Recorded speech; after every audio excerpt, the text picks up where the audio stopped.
এই নদীর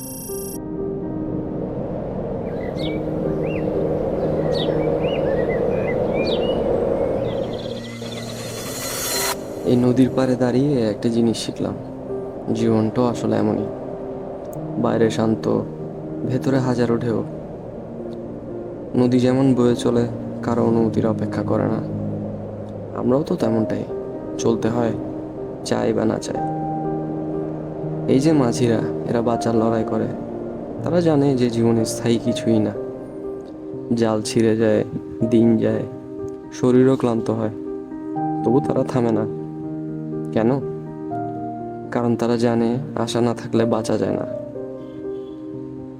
চলার পথে হয়তো জীবনে অনেকেই পাশে থাকে না। তুমি যদি থেমে পড়ো, সবাই চলে যায়।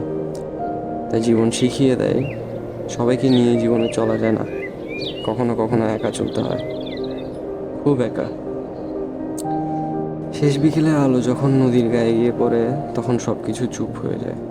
তখন বুঝি, বাঁচার মানেটা আসলে কেবল চিৎকার না, কখনো কখনো নীরব থাকাটাও এক ধরনের সাহস।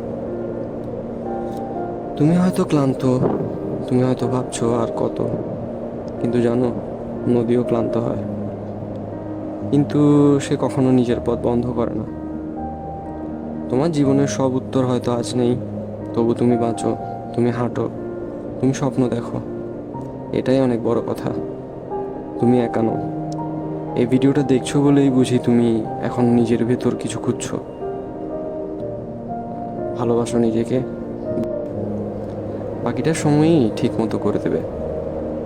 আর শুধু থেমে যেও না প্লিজ, একটাই রিকোয়েস্ট।